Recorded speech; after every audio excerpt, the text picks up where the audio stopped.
Disputes arise on and off the playing grounds. After years of disputes ending up in the courts of the land in Kenya, the Sports Dispute Tribunal was mooted. Lawyer John Ohaga, a former rugby player, is the man at the helm, and I had a chat with him at the start of his second term. I, John Maurice Ohaga. John Ohaga was admitted to the bar 30 years ago. The managing partner, the Triple OK Law, has since made a name for himself in the field of arbitration, locally and internationally. His expertise in the area saw him appointed the first chair of the Sports Disputes Tribunal. At the start of his second 5-year term, he reflects on the tribunal's impact.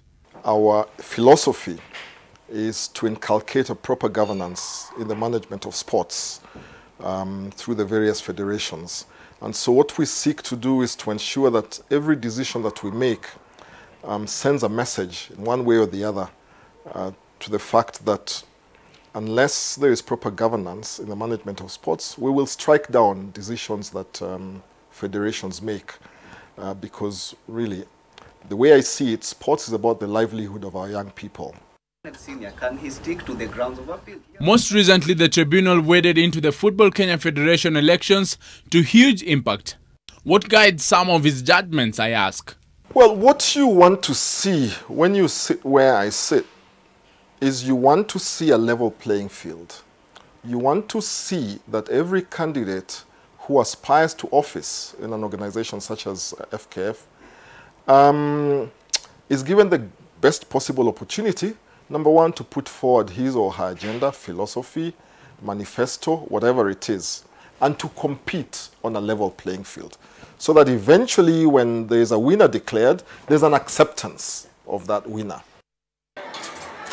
Solving disputes has seen Ohaga also get to positions of holding fort to save the federations. Running the interim management committee of swimming has been the most challenging undertaking I have ever taken on in sports.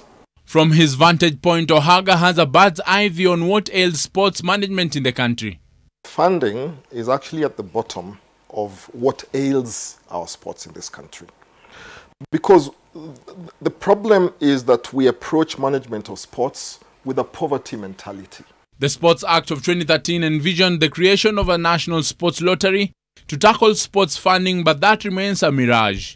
But what did we then do? We then allowed private interests to occupy that space by exploiting sports for lottery, sports betting, and making a lot of money, and thereby appearing to be the ones now responsible for rescuing our sports. When government could itself have established a sports lottery and then been able to fund sports from that sports lottery. Sports globally is a billion-dollar industry. Despite overwhelming success by Kenyan sports people, sports is yet to pay in Kenya. And the solution? Professionalize sports to give our young people the opportunity to be able to exploit their talents to the best of their ability and to make a living from sport. Until professionalism is wholly made part and parcel of Kenyan sports, then Ohaga and his team will continue occupying a front row seat in the